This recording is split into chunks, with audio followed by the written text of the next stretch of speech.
जैसे आपको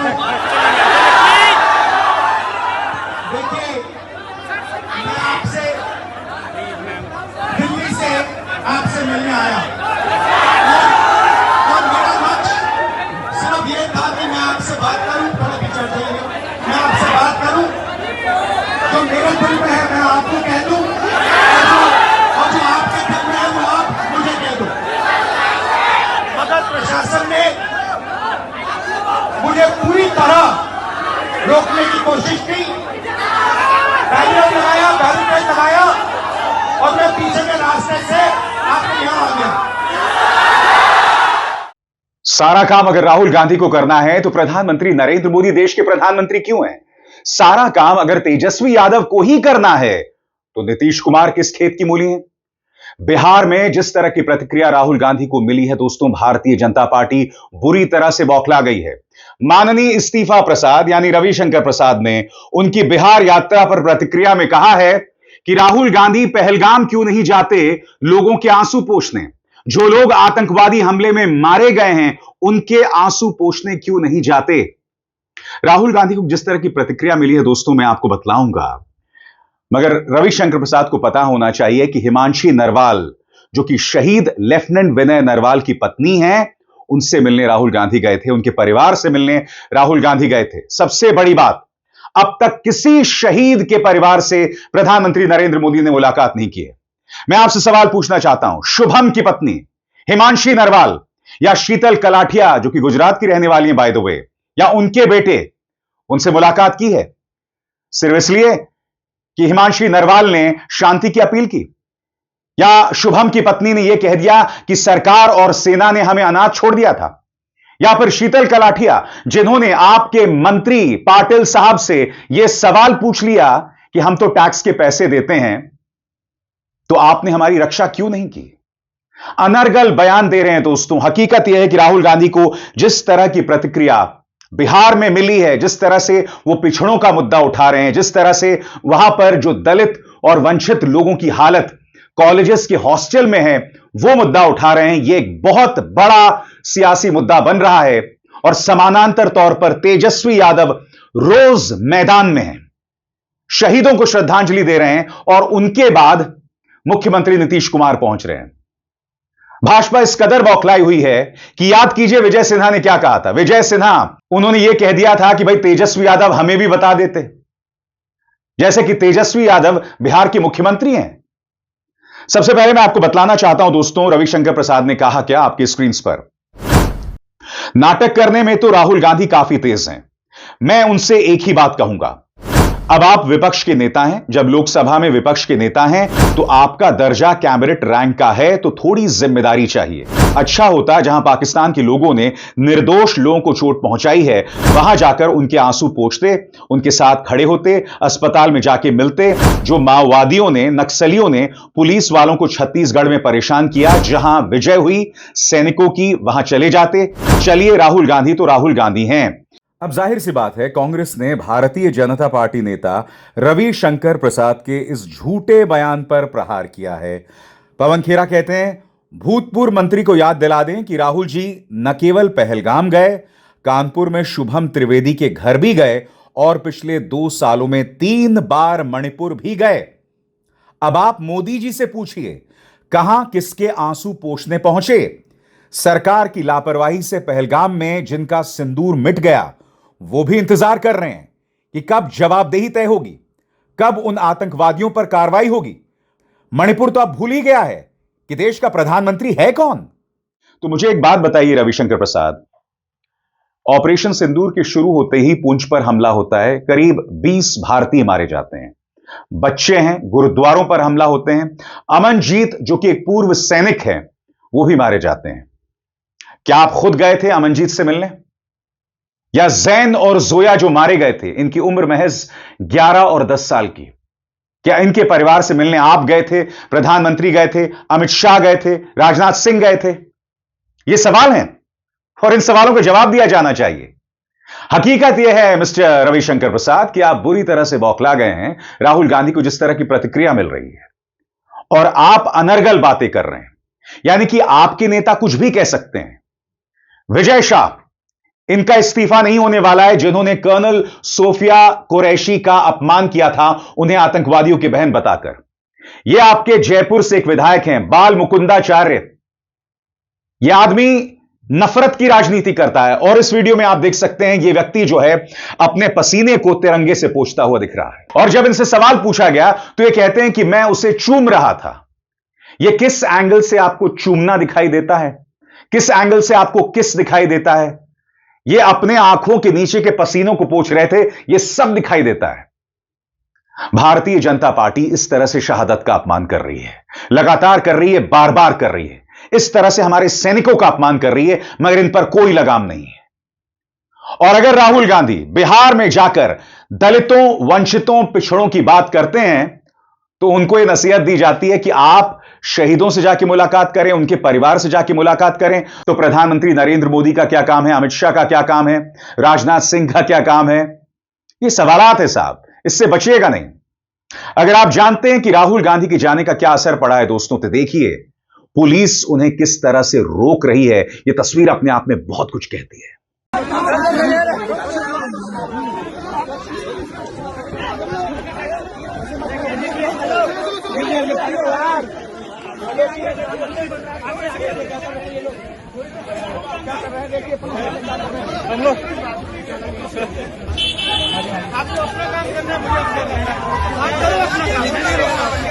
आप करो, आप काम करो, रोको,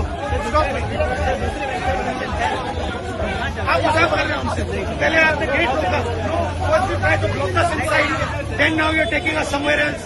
This is nonsense. ये लोकतंत्र देश है, ये मतलब ये कोई डिक्टेटरशिप नहीं है।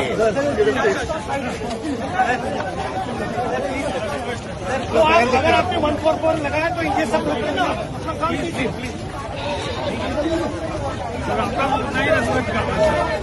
वो तो है, मैं भी आपका बहुत रिस्पेक्ट करता हूँ, बट ये ये डिक्टेटरशिप नहीं है। मैंने कमिटमेंट दिया लड़कों के, मैं आ रहा हूँ।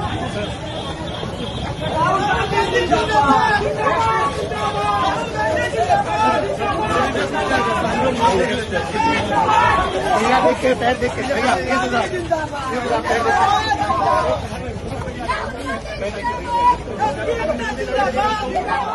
और आगे बढ़ने से पहले एक जरूरी संदेश। मेरे कार्यक्रमों के लिए आप नोटिफिकेशन का इंतजार मत कीजिए, मेरे चैनल में जाइए और खुद जाकर कार्यक्रम देखिए और रहिए अपडेटेड। और हां, ज्वाइन कीजिए मेरा चैनल। देखिए यह जरूरी संदेश। स्वतंत्र और आजाद पत्रकारिता का समर्थन कीजिए, सच में मेरा साथी बनिए। बहुत आसान है दोस्तों, इस ज्वाइन बटन को दबाइए और आपके सामने आएंगे ये 3 विकल्प, इनमें से एक चुनिए और सच के इस सफर में मेरा साथी बनिए।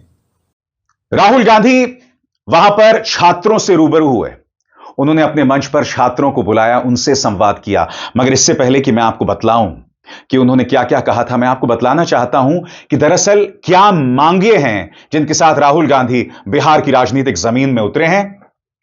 पहला, आरक्षण में पूरी भागीदारी, अनुच्छेद 15(5) हो लागू, निजी संस्थानों में SC/ST आरक्षण। दूसरा, SC/ST फंड का सही उपयोग। तीसरा, सुदृढ़ शैक्षणिक संरचना जिसमें KG से PG तक मुफ्त शिक्षा, कॉलेज शिक्षा, स्कॉलरशिप हो सुनिश्चित। चौथा, कर्ज मुक्त नौकरी युक्त बिहारी युवा। पांचवा, सख्त शैक्षणिक कैलेंडर। राहुल गांधी आज अपनी 3 मांगे सरकार के सामने रख रहे हैं। देखिए किस अंदाज में उन्होंने अपनी बात रखी। और 3 मांगे हैं। पहली मांग जाति जनगणना, दूसरी मांग प्राइवेट इंस्टीट्यूशंस में, प्राइवेट स्कूल्स और कॉलेजेस में रिजर्वेशन, अति पिछड़ा का, OBC का, दलित का, आदिवासी का। तीसरी बात, SC/ST सब प्लान, जो आपका पैसा है, जो आपको नहीं दिया जाता है, आपको वो दिया जाना चाहिए। ये 3 चीजें कहने में आपसे आया था। राहुल गांधी कमजोर नब्ज पर वार कर रहे हैं दोस्तों। वो ये भी कह रहे हैं कि अडानी अंबानी की सरकार है। बकौल राहुल गांधी, हमने संसद में नरेंद्र मोदी से कहा था कि आपको जातीय जनगणना करानी होगी। हमने उनसे कहा आपको संविधान माथे से लगाना होगा और प्रधानमंत्री नरेंद्र मोदी को ऐसा करना पड़ा। देखिए किस तरह से राहुल अडानी अंबानी और अपनी जोर की बात कर रहे हैं, सुना जाए। हमने नरेंद्र मोदी से कहा, पार्लियामेंट में कहा, तुम्हें जाति जनगणना करना पड़ेगा। हमने उससे कहा कि तुम्हें संविधान को यहां माथे पर लगाना पड़ेगा। नरेंद्र मोदी जी ने आपके दबाव से डरकर जाति जनगणना हिंदुस्तान में घोषित किया है। आपके दबाव से डरकर उन्होंने कॉन्स्टिट्यूशन अपने माथे पर लगाया है, मगर वो लोकतंत्र के खिलाफ है, संविधान के खिलाफ है, जाति जनगणना के खिलाफ है। और जो 90% हिंदुस्तान की गरीब आबादी है, अति पिछड़ा, दलित, आदिवासी, माइनॉरिटीज, ये इन सब के खिलाफ है। ये अडानी अंबानी की सरकार है, ये आपकी सरकार नहीं है। भारतीय जनता पार्टी इसलिए बौखलाई हुई है दोस्तों, क्योंकि जब राहुल गांधी वापस जा रहे थे पटना से दिल्ली, तो मैं आपको एक वीडियो दिखाना चाहता हूं। इस वीडियो में देखिएगा, राहुल आम लोगों के बीच बैठे हुए हैं और देखिए किस तरह की प्रतिक्रिया, किस तरह की भीड़ उन्हें देखने के लिए जुटी है एयरपोर्ट के अंदर। राहुल यहां आम लोगों में हैं और देखा जाए उन्हें क्या प्रतिक्रिया मिल रही है। नाव बाहर हो गई।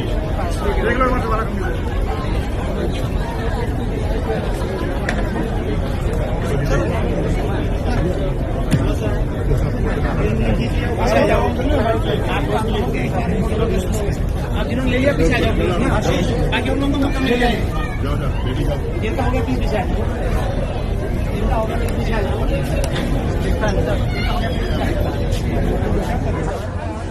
भैया ऐसा कुछ मत करो,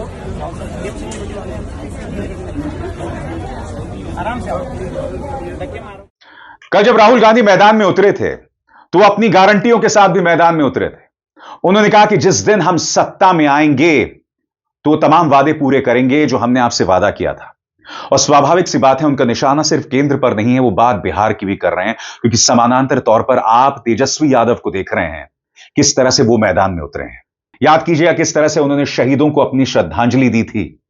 मुख्यमंत्री नीतीश कुमार से कहीं पहले किस तरह से उन्होंने सब इंस्पेक्टर इम्तियाज के बेटे से मुलाकात की थी, और न सिर्फ मुलाकात की थी, उनके बेटे की बात लालू प्रसाद यादव से करवाई थी। ये सब तेजस्वी यादव समानांतर तौर पर कर रहे हैं और राहुल गांधी ने अपनी गारंटी देश की जनता के सामने पेश की। मैं जानता हूं SC ST अति पिछड़ा हॉस्टल्स में यहां क्या होता है। मैं आपको गारंटी देता हूं, जैसे ही हिंदुस्तान में सरकार आएगी, जैसे ही बिहार में हमारी सरकार आएगी, हम ये सारा का सारा बदल देंगे और आपके लिए जो होना चाहिए वो करके दिखाएंगे। और बात वहां नहीं रुकती है दोस्तों। राहुल गांधी ने अपने मंच पर छात्रों को भी बुलाया और देखिएगा वो छात्र के साथ किस तरह से संवाद कर रहे हैं। और राहुल अक्सर ऐसा करते हैं, आपने देखा होगा, वो प्रेस कॉन्फ्रेंसेस को संबोधित करते हैं, जब विदेशों में भी जाते हैं तो सवालों का जवाब लेते हैं और अक्सर उनके जवाबों को तोड़ मरोड़ कर यहां का मीडिया और भारतीय जनता पार्टी अक्सर पेश करती है। और एक बार फिर देखिए किस तरह से एक नाराज छात्र के साथ राहुल ने किया संवाद, देखा जाए। आपका नाम? प्रदीप सर, प्रदीप। यहाँ पे आपके हॉस्टल में क्या हालत है, थोड़ा बताइए मुझे। सर हॉस्टल की हालत बहुत खराब है, हॉस्टल की हालत बहुत दयनीय है। हम लोग बहुत बुरी स्थिति में रहते हैं सर। यहाँ की जो प्रशासन है उसके द्वारा बीच बीच में मानसिक प्रताड़ना दी जाती है हॉस्टल को खाली करवाकर। सर आपसे बहुत उम्मीद है, आपसे उम्मीद इसलिए है कि आप नेता प्रतिपक्ष है और आप हमारे देश के अगले यशस्वी प्रधानमंत्री है सर, तो आपसे बहुत उम्मीद है सर।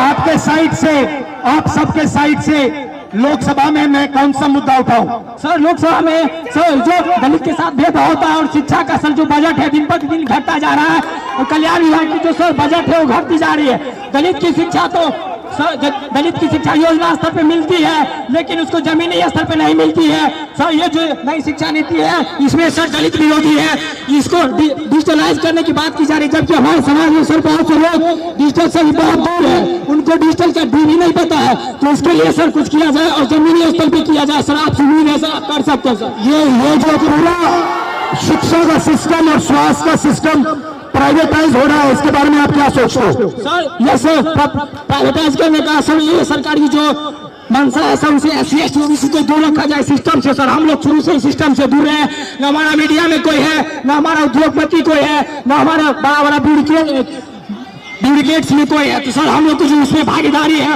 वो देनी चाहिए सरकार को। मीडिया के बारे में बताइए थोड़ा। सर जो मीडिया गोदी मीडिया है, गोदी मीडिया से हम लोग को दिखाती नहीं है, हमारा लोग मेन स्ट्रीम मीडिया में है नहीं, तो हम लोग चाहते हैं कि हम लोग का भी मीडिया प्रतिनिधित्व हो। और सर दरभंगा में जर्नलिज्म के लिए कॉलेज हो, जर्नलिज्म के लिए कॉलेज नहीं है, हम लोग जर्नलिज्म करना भी चाहते हैं, तो वो प्लेटफॉर्म नहीं मिलती है। सर इसकी हायर एजुकेशन फीस इतनी होती है कि हमारे फीस पे नहीं कर पाते हैं, इसलिए हम लोग कोर्स नहीं कर पाते हैं। सर यूनिवर्सिटी में जो है कोर्स समय पर नहीं होता है, यूनिवर्सिटी में जो है सर बहुत फीस। आप क्या पढ़ते हो? सर मैं अभी DLED कर रहा हूँ सर, सेकेंड ईयर में बाइट माधोपट्टी का हंगा से। मैं आपसे फिर कहना चाहता हूं, राहुल गांधी देश के प्रधानमंत्री नहीं है, वो नेता विपक्ष हैं, मगर वो जनता के बीच जा रहे हैं, जनता से संवाद कर रहे हैं। मैं ये नहीं कह रहा हूं कि प्रधानमंत्री को करना चाहिए, मगर जब रविशंकर प्रसाद इस तरह की बातें करते हैं तो उन्हें अपने गिरेबान में झांकना पड़ेगा। बताइए ना रविशंकर प्रसाद, पुंछ में जो 20 लोग मारे गए थे, सबसे बड़ी बात, मैं बार बार पुंछ की बात क्यों कर रहा हूं? मैं पुंछ की बात इसलिए कर रहा हूं दोस्तों कि जब ऑपरेशन सिंदूर शुरू किया गया तब पुंछ में बसे लोगों को चेतावनी नहीं दी गई। नतीजा 15 से 20 लोग मारे गए, गुरुद्वारे पर हमला हुआ, बेकसूर जैन मारे गए, बेकसूर जोया मारी गई। ये बच्चे थे और ये अपने मां बाप के इकलौते बच्चे थे। अब उनके मां बाप के कोई बच्चे नहीं है, मगर अब तक भारतीय जनता पार्टी का कोई नेता, अब छुटभैया नेता गया हो मैं नहीं जानता हूं, मगर क्या पुंछ में जो लोग मारे गए हैं उनके प्रति भारतीय जनता पार्टी की कोई जिम्मेदारी नहीं है? सारी जिम्मेदारी तेजस्वी यादव और राहुल गांधी की है। वो राहुल गांधी जो हिमांशी के परिवार से बाय द वे मुलाकात कर चुके हैं, वो तेजस्वी यादव जो इम्तियाज के परिवार से भी मुलाकात करते हैं, राम बाबू के परिवार को भी श्रद्धांजलि देते हैं, ये सब हमारे सामने दिख रहा है दोस्तों। मगर बावजूद इसके भाजपा कुछ भी अनर्गल कहती है, उनके नेता कुछ भी कर सकते हैं। ऑपरेशन सिंदूर खत्म ही हुआ था और बब्बन सिंह रघुवंशी जो कि भाजपा के एक नेता हैं, उनकी एक तस्वीर सामने आई थी एक बार बाला के साथ। उस बार बाला के साथ वो छेड़खानी कर रहे थे, वो बार बाला उनकी गोद में बैठी हुई थी।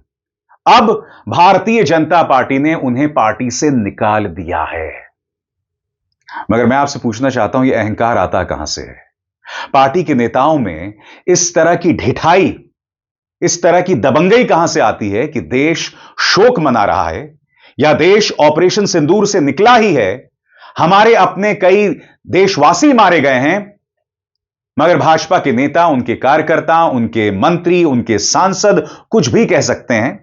विजय शाह देश की बेटी को आतंकवादियों की बहन बता सकते हैं, बाल मुकुंदाचार्य तिरंगे से पसीना पोंछ सकते हैं और कहते हैं कि मैं तो चूम रहा था। कुछ भी कर सकते हैं साहब आप, मगर आपकी जवाबदेही कुछ नहीं है।